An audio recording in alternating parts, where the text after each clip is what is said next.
ಮಂಗಳೂರಿನ ಸಹ್ಯಾದ್ರಿ ಸಂಚಯ ಮತ್ತು green tigers association ವತಿಯಿಂದ ಮಂಗಳೂರಿನ ಪುರಭವನದ ಎದುರು ಗಿಡ ನೆಟ್ಟು ಪದ್ಮಶ್ರೀ ಪುರಸ್ಕೃತ ತುಳಸಿಗೌಡರಿಗೆ ಶ್ರದ್ಧಾಂಜಲಿ ಅರ್ಪಿಸಲಾಯಿತು.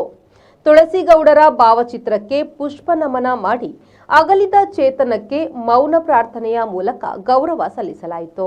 ತುಳಸಿಗೌಡರು ಬರೀ ವ್ಯಕ್ತಿಯಾಗಿರಲಿಲ್ಲ, ಪರಿಸರ ಸಂರಕ್ಷಣೆಗೆ ಅವರೊಂದು ಶಕ್ತಿಯಾಗಿದ್ರು.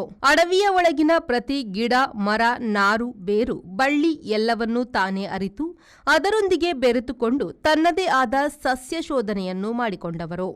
ಯಾರೇ ಆದರೂ ಮರ ಗಿಡಗಳ ಬಗ್ಗೆ ಏನೇ ಮಾಹಿತಿ ಬೇಕಿದ್ದರೂ ತುಳಸಿಗೌಡರ ಜೊತೆ ಕೇಳಿಕೊಂಡರೆ ಅವರು ಅದರ ಆಳದ ವಿಚಾರದ ಯೂನಿವರ್ಸಿಟಿಯೇ ಆಗಿದ್ರು.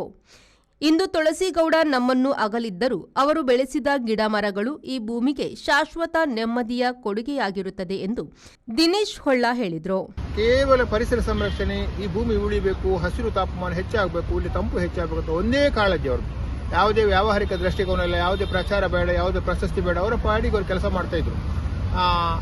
ಅನೇಕ ತೊಡಕುಗಳು ಬಂದಿತ್ತು. ಅರಣ್ಯ ಇಲಾಖೆಯೊಟ್ಟಿಗೆ ಅರಣ್ಯ ಇಲಾಖೆಯಲ್ಲೇ ಕಲ್ತವ್ರು ಅವರು. ಆಮೇಲೆ ಅರಣ್ಯ ಇಲಾಖೆ ಒಡಬೆಟ್ಟದಲ್ಲಿ ವಲ್ಲಪ್ಪ ರೆಡ್ಡಿ ಅವರ ಸಹಕಾರದ ಪದ್ಮಶ್ರೀ ಪ್ರಶಸ್ತಿ ಬಂತು. ಈ ಅವರ ಮಾಡಿದ ಒಂದು ಸೇವೆ ನನಗೆ ಗೊತ್ತಿದ್ದ ಪಟ್ಟಿಗೆ 30 ವರ್ಷ ನಡ್ತಾ ಇದ್ದಾರೆ.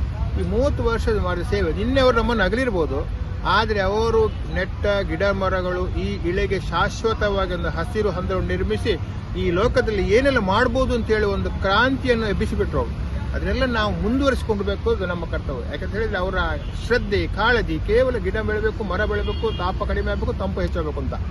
ಇನ್ನೊಬ್ಬ ಅಂತ ವ್ಯಕ್ತಿಯನ್ನು ನಾವು ನಿರೀಕ್ಷಿಸೋದು ಬಹಳ ಕಷ್ಟ. ಆ ಕಾರಣ ತುಳಸಿಗೌಡರ ಒಂದು ಮರಣ ನಮಗೆ ಬಹಳ ಮನಸ್ಸಿಗೆ ನೋವಾಗುವಂಥದ್ದು. ಅವರ ಒಂದು ಮಾತು ಹೇಳಲಿಕ್ಕೆ ಇಷ್ಟಪಡ್ತೇನೆ, ಇದು ಎಲ್ರಿಗೂ ನಮ್ಗೆ ಪ್ರೇರಣೆ. ಗಿಡ ನೆಡುವವರಿಗೆ ಜೂನ್ 5ರಂದು ಅಷ್ಟು ಸಾವಿರಾರು ಲಕ್ಷಾಂತರ ಗಿಡ ನೆಡ್ತಾರಂತೆ.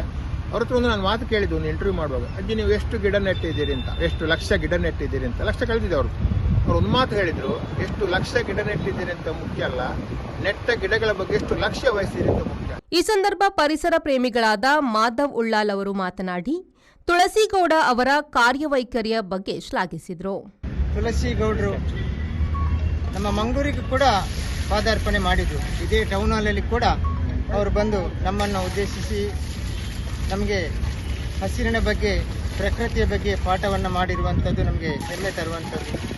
ಮಾತ್ರ ಅಲ್ಲ, ಅವರ ಆ ಒಂದು ನಯ ವಿನಯ ಪ್ರೀತಿ, ಆ ಒಂದು ಪ್ರಕೃತಿಯ ಬಗೆಗಿನ ಅವರ ಚಿಂತನೆ ನಮ್ಮನ್ನೆಲ್ಲ ಪ್ರೇರೇಪಣೆಯಾಗಿ ಮಾಡಿದೆ. ಅವರ ಮಾತುಗಳು ನಮ್ಮ ಮುಂದಿನ ಜೀವನಕ್ಕೆ ಕೂಡ ಒಂದು ದಿಕ್ಸೂಚಿಯನ್ನು ಕೊಟ್ಟಿರುವಂಥದ್ದು. ಅವರ ಮಾತಿನಲ್ಲಿ ಹಸಿರನ್ನು ಹೇಗೆ ಬೆಳೆಸಬೇಕು, ಪ್ರಾಣಿ ಪಕ್ಷಿಗಳಿಗೆ ಆಹಾರವನ್ನು ಕೊಡತಕ್ಕಂಥ ಗಿಡಗಳನ್ನು ಹೇಗೆ ಬೆಳೆಸಬೇಕು, ಆ ಪ್ರತಿಯೊಂದು ಗಿಡದ ಬಗ್ಗೆ ಕೂಡ ಅವರೊಂದು ಮಾಹಿತಿಯನ್ನು ಕೊಟ್ಟಿರುವಂಥದ್ದು ನಮಗೆ ಆ ಒಂದು ಮಾತು ಅವರ ನಮಗೆ ಮಾರ್ಗದರ್ಶನ ಆಗಿರುವಂಥದ್ದು ನಮ್ಮ ಪುಣ್ಯ. ಈ ಸಂದರ್ಭ ದಿನೇಶ್ ಕೊಡಿಯಾಲ್ಬೈಲ್, ಹರೀಶ್ ಅಡ್ಯಾರ್, ಸಚಿನ್ ಬಿಡೆ, ಪುನೀತ್ ಶೆಟ್ಟಿ, ರಾಜೇಶ್ ದೇವಾಡಿಗ, ಸುನಿಲ್ ಅತ್ತಾವರ ಉಪಸ್ಥಿತರಿದ್ದರು. ಶರತ್ ಸಾಲ್ಯನ್, ವಿ4 ನ್ಯೂಸ್, ಮಂಗಳೂರು.